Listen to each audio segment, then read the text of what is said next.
नमस्कार दोस्तों, अगर आप मेरे चैनल में पहले से हैं तो आपने पक्का ये चीज़ नोटिस करी होगी कि मेरी कार का जो आगे का विंडशील्ड ग्लास है उसमें एक क्रैक है।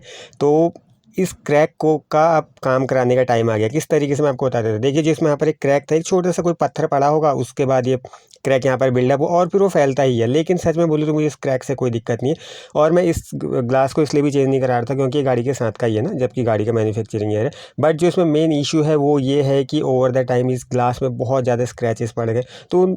तो उसकी वजह से ना दिखने में बहुत ज़्यादा दिक्कत होता है। शाम को, रात को जब गाड़ियों की लाइटें पड़ती हैं तो फैलती है और साथ ही अगर मैं इसको हल्का सा प्रेस करूँ ना तो ये ग्लास ऐसा लगता है कि दब भी रहा होगा। वैसे तो लैमिनेटेड ग्लास है, ओरिजिनल है कंपनी का, तो बट इसको चेंज अप करा ही लेते हैं। एक्चुअल में क्या था ना, ये जो लोकल वाले ग्लास थे मैं लगाना नहीं चाह रहा था क्योंकि वो काफ़ी ज़्यादा अनसेफ होते हैं, तो उनको लगा के कोई फ़ायदा भी नहीं होता। तो मैं सोचा था ओरिजिनल का ही वेट कर रहा था, जो काफ़ी ज़्यादा कॉस्टली आता है, बट फाइनली आज मैं इसको चेंज कर रहा हूँ। देखिए, उन्हीं सब वजह से ना इसको अब रिप्लेस तो हमें कराना ही पड़ेगा। अब वहीं पर जाकर मैं आपको बताता हूँ कि मैं इसमें कौन सा जो ग्लास है वो डलवा रहा हूँ। वैसे जहाँ तक मैं कोशिश करूँगा कि जेन्युइन ग्लास ही मैं इसमें डलाऊँ, क्योंकि आफ्टर मार्केट का या फिर जो लोकल होते हैं, लोकल ग्लास का ये सीन रहता है ना कि उनमें भी रात को ग्लेयर्स टाइप के पड़ते हैं। क्योंकि इससे पहले मेरे पास एक गाड़ी थी, उसमें शीशा जो आगे का है ना ग्लास, वो रिप्लेस हुआ था। तो इस वजह से क्या होता था, उसमें भी उसका जो नाइट का विजन था ना, जब सामने से गाड़ियाँ पड़ती थी तो वो भी उसका उतना ज़्यादा क्लियर नहीं था। गाड़ियों की लाइटें पड़ती थी और उसमें आकर फैल जाती थी। अब वो लाइटें फैलती हैं सामने से आती हुई ना, तो फिर आपको रोड पे देखने में दिक्कत होती है। तो इसी वजह से बोलते हैं कि शीशा आपका साफ़ होना चाहिए।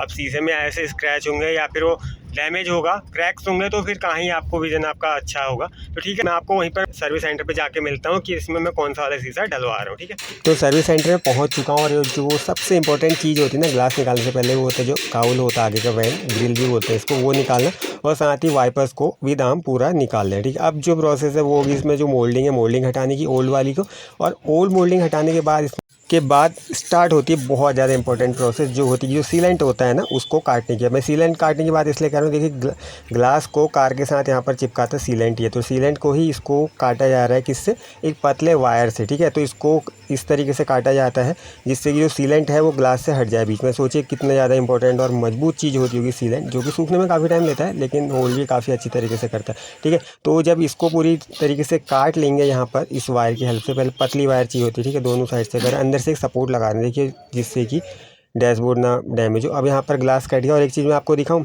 ये जो पुराने चीज़ें रखने की आदत होती है ना वो बाद में दिखती है। अब जो यहाँ पर है स्पेसर भी हो सकता है, और एक चीज़ और है ना, देखिए गाड़ी में सबसे ज़्यादा रस्टिंग यहाँ पर होती है, काउल के नीचे वाला एरिया, तो ये साफ़ रहना चाहिए हमेशा। ठीक है, तो इसका आप ध्यान रखना। और जो यहाँ पर आप देखते हैं ना ओल्ड जो सीलेंट है, ये सारा साफ़ होगा और नीचे की तरफ तो स्पेसर भी लगते थे। अभी वाले में लगाएंगे नहीं लगाएंगे मुझे नहीं पता, लेकिन जो पहले जो होता है उसमें स्पेसर भी आता है शायद। ठीक है, तो अब क्या करना है, जितनी ओल्ड जो सीलेंट है इसको सारा रिमूव कर लेना है, क्योंकि अगर इसको रिमूव नहीं करेंगे तो शीशा अच्छे से बैठेगा नहीं। अगर थोड़ा बहुत उसमें गैप रह जाएगा तो फिर बारिश का जो पानी है या फिर गाड़ी धोते वक्त जो पानी है अंदर आने के चांसेस रहते हैं, तो उस चीज़ को अवॉइड करने के लिए इसको पूरा अच्छे से साफ़ कर लेंगे यहाँ पर।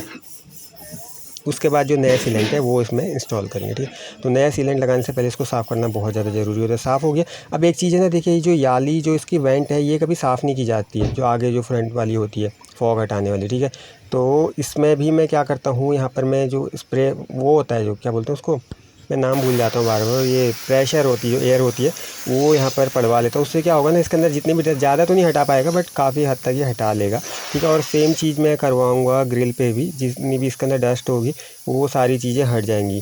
ठीक है, तो यहाँ पर क्या होता है ना, ज़्यादा मौका नहीं मिल पाता साफ़ करने का क्योंकि ग्लास के अंदर होता है। उसके बाद जितने भी रबर बीडिंग्स और अटैचमेंट थे जो भी अंदर से निकाले थे ना पैनल्स, वो सारे हमको वापसी लगा लें, क्योंकि ये सब निकाले भी थे, मैं वो उतना कवर नहीं कर पाता। ठीक है, तो अब बाकी सारा काम हो गया। अब जो करना है हमें, शीशे में जो मोल्डिंग आती है नई वाली वो इंस्टॉल करनी है। ठीक है, तो फाइनली शीशा अपना आ गया। जैसे मैंने आपको बोला, मैं जेन्युइन शीशा यहाँ पर लगा रहा हूँ, लैमिनेटेड है ये। ठीक है, लैमिनेटेड मतलब क्या होता है मैं अभी आपको दिखाता हूँ। एक आता है टफ एंड, जो अगर हिट हो कहीं से तो टुकड़ों में बिखर जाता है, बट फ्रंट में उसको नहीं लगाते, अनसेफ होता है काफ़ी ज़्यादा। ठीक है, इसलिए मैं जेन्युइन यूज़ कर रहा हूँ जो लैमिनेटेड होता है। लैमिनेटेड मतलब क्या होता है, ऐसा होता है ना, दो ग्लास होता है, उनके बीच में एक पतली सी पन्नी या फिर प्लास्टिक की एक लेयर होती है। अभी रुकिए, मैं अभी इसी शीशे में आपको दिखाऊंगा। देखना, यहाँ पर ये जो लेयर है ना, ये क्या करती है, दोनों के बीच में चिपकी हुई होती है, मतलब सैंडविच की तरह। तो अगर कभी शीशा हिट करता है, डैमेज होता है, तो ये शीशे को बिखरने से बचाती है, जो कि फिर नुकसान होने से बचाता है। इसीलिए शीशा महंगा भी आता है जो ओरिजिनल शीशा होता है, बट ये लगाना इंपॉर्टेंट होता है। मैं तो आप कभी भी ना अगले शीशे के साथ रिस्क मत लेना। ठीक है, तो उसके बाद जो मोल्डिंग होती है ओल्ड वाली तो बेकार हो जाती है, तो अब लगेगी इसमें नई मोल्डिंग। तो नई मोल्डिंग को बैठाना थोड़ा ट्रिकी काम है। ठीक है, तो अब नई मोल्डिंग को यहाँ पर बैठा लेते हैं।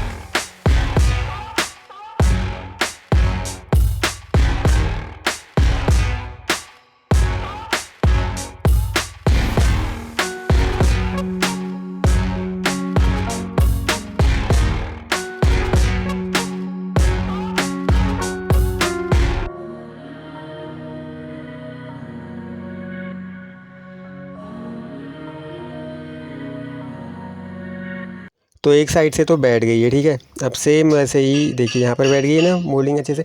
अब इसे दूसरी साइड से भी होता है, और ये जो मोल्डिंग होती है ना ऊपर साइड ही लगती है, नीचे की तरफ नहीं लगती। नीचे की तरफ या तो स्पेसर लगेगा या फिर डायरेक्टली सीलेंट से लगा देते हैं, ठीक है। तो अब इसमें सीलेंट ही लगाएंगे, स्पेसर तो यहाँ पर लाए ही नहीं, ठीक है। तो अब इसको मोल्डिंग को अच्छे से चेक कर लेना है। उसके बाद जो चीज़ है ये लगेगा यहाँ पर होता है, ये होता है इसका सीलेंट। यही सीलेंट होता है जो इतना इंपॉर्टेंट होता है, यही शीशे को गाड़ी के साथ चिपका के रखता है। तो ठीक है, इसका अच्छे से लगना बहुत ज़्यादा ज़रूरी होता है। तो इसको पहले एक हल्की एक लेयर लगा रहे हैं यहाँ पर।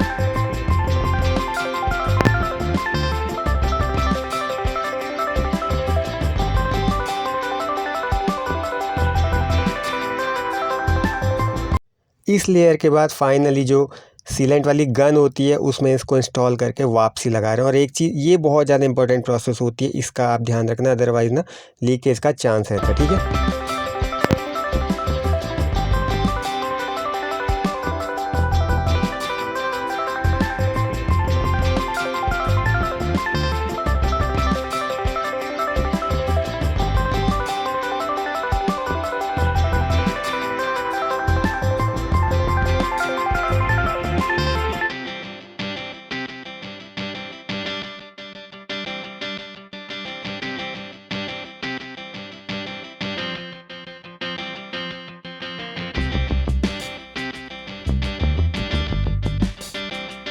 तो सीलेंट अपना अच्छे से लग गया। अब है सबसे इम्पोर्टेंट प्रोसेस, वो है वापसी विंडशील्ड, नई विंडशील्ड को इंस्टॉल करने की, ठीक है। नीचे 2 स्टॉपर होते हैं जो विंडशील्ड को नीचे जाने से रोक लेते हैं, मतलब अपनी जगह पर बैठा लगाने में हेल्प करते हैं, ठीक है।